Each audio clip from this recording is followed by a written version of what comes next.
আমার বাড়ি বীরভূমে।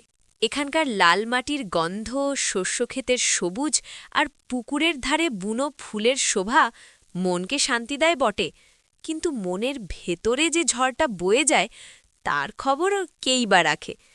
আজ আমি আপনাদের সামনে বসেছি একটা আটবোনা সুতির শাড়ি পরে। হালকা গোলাপি রঙা শাড়িটা খুব একটা জাঁকজমকপূর্ণ নয়, কিন্তু ভাঁজ করা প্লেটগুলো কোমরের কাছে কেমন যেন আলগা হয়ে আছে।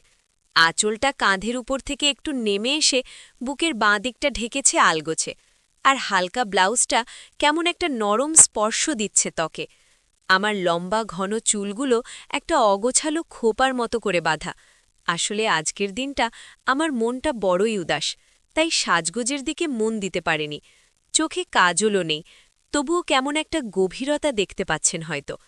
এই চেহারাটাতেই তো কত মানুষ ভুল বুঝেছে, কত সম্পর্ক তৈরি হয়েছে, আবার ভেঙেও গেছে। আপনাদের কাছে কোনো লুকোছাপা নেই, আজ আমি একদম খোলা বই। শুধু অনুরোধ, গল্পটা মন দিয়ে শুনুন, আর পারলে একটু সাবস্ক্রাইব করে পাশে থাকুন। আমার মতো আরও কত মেয়ে যে এমন হাজারো গোপন কথা বুকে চেপে রাখে, তাদের প্রত্যেকের কথা তো বলা হয় না। আমার নাম মিতা। বিয়ের ৮ বছর পেরিয়ে গেল। সুখের সংসার, শান্ত স্বামী, ভালো শ্বশুর শাশুড়ি, সবই ঠিক ছিল। শুধু একটাই জিনিস ঠিক ছিল না, আমার মনের ভেতরটা। স্বামী প্রদীপ ব্যবসা নিয়ে বেশিরভাগ সময় বাইরেই থাকত, মাঝে মধ্যে মাসখানেকও বাড়িতে ফিরত না। প্রথম প্রথম খুব কষ্ট হতো, একা লাগত। তারপর আস্তে আস্তে অভ্যস্ত হয়ে গেলাম। শ্বশুর শাশুড়িও নিজেদের মতো থাকতেন। আমার দিন কাটত সংসারের কাজ আর টিভি দেখে। আর ওই সময়গুলোতেই আমার জীবনে এসে গিয়েছিল প্রদীপের ছোট ভাই, আমার দেওর বাপ্পা। বাপ্পা তখন সবে কলেজে ঢুকেছে, পাতলা গড়ন, কোকড়ানো চুল আর চোখে একটা অদ্ভুত মাদকতা। আমি তাকে প্রথম থেকেই ভাইয়ের মতোই দেখতাম, কিন্তু বাপ্পা হয়তো দেখত না। ওর চোখের চাহনি আমার বড্ড চেনা মনে হতো, সেই চাহনি যা পুরুষেরা ভালোবাসার মানুষটার দিকে তাকায়। প্রথমে পাত্তা দিতাম না, ছেলে মানুষই ভেবে উড়িয়ে দিতাম, কিন্তু ওর উপস্থিতি আমার জীবনে যেন এক অচেনা রুটিন নিয়ে আসতে শুরু করল। আমি যেই রান্নাঘরে ঢুকতাম, বাপ্পা ঠিক এসে দাঁড়াত। যেই ছাদে যেতাম, দেখতাম বাপ্পাও চলে এসেছে। কোনো কথা বলতো না, শুধু দেখত। আমি শাড়ির আঁচল কোমরে গুজে কাজ করলে ওর চোখ আটকে থাকত আমার দিকে।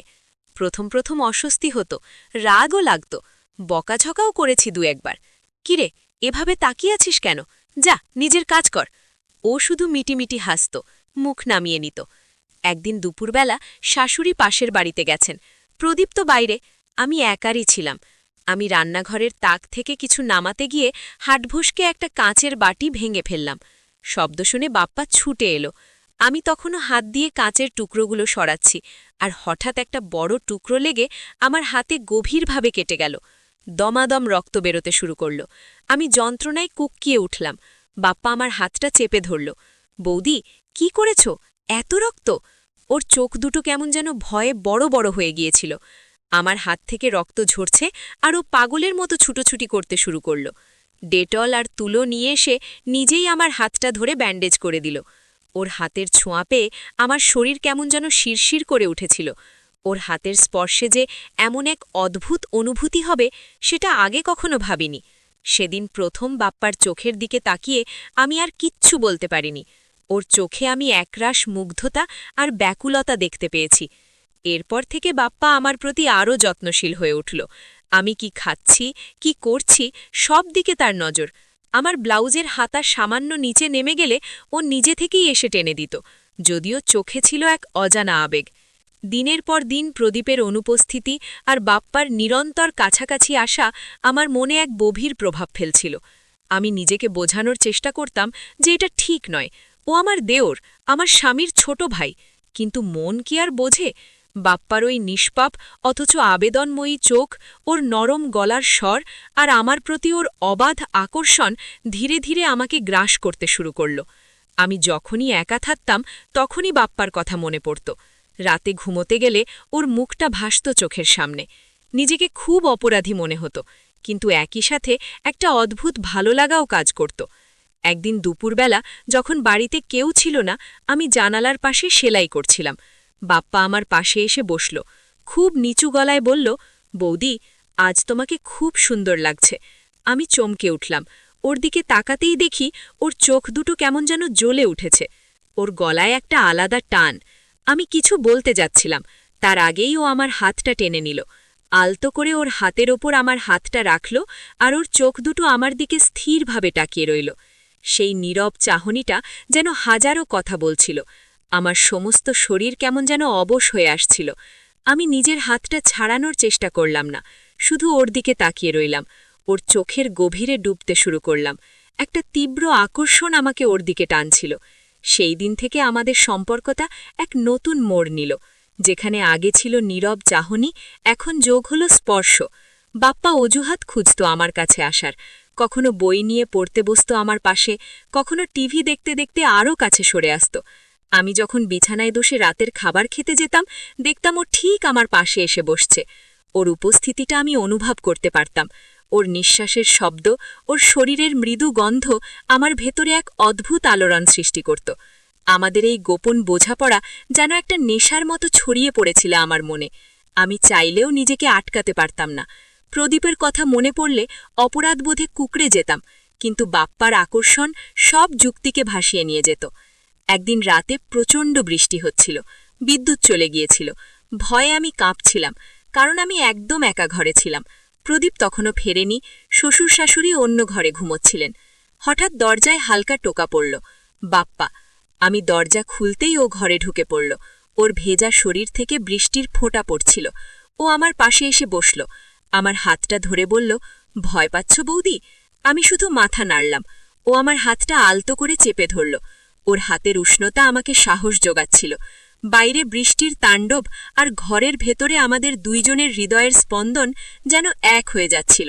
অন্ধকার ঘরের নিস্তব্ধতায় ওর হাতের ছোঁয়া, ওর উষ্ণ নিঃশ্বাস আমার ভেতরে এক অজানা উত্তেজনা তৈরি করছিল। আমি ওর কাঁধে মাথা রেখেছিলাম, আর ও আমার চুলে হাত বুলিয়ে দিচ্ছিল।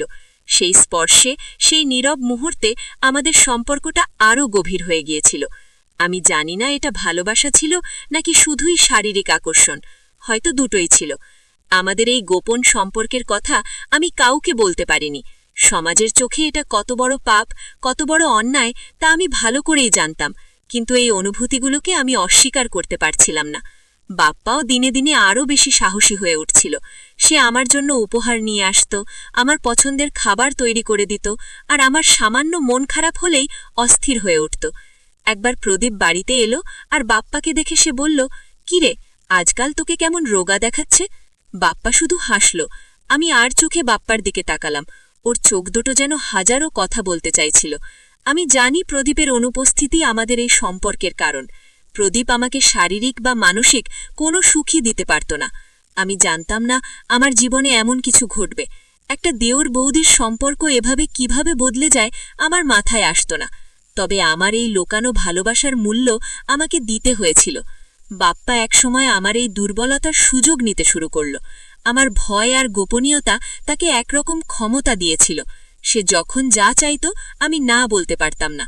সে আমাকে ব্ল্যাকমেল করত, যদি তুমি আমার কথা না শোনো তাহলে আমি সবাইকে বলে দেব আমাদের গোপন সম্পর্কের কথা। আমি ভয়ে কুঁকড়ে যেতাম। আমার সম্মান, আমার শ্বশুরবাড়ির সম্মান সবকিছু যেন ওর হাতের মুঠো হয়েছিল। আমি ওর হাতে পুতুলের মতো নাচতাম।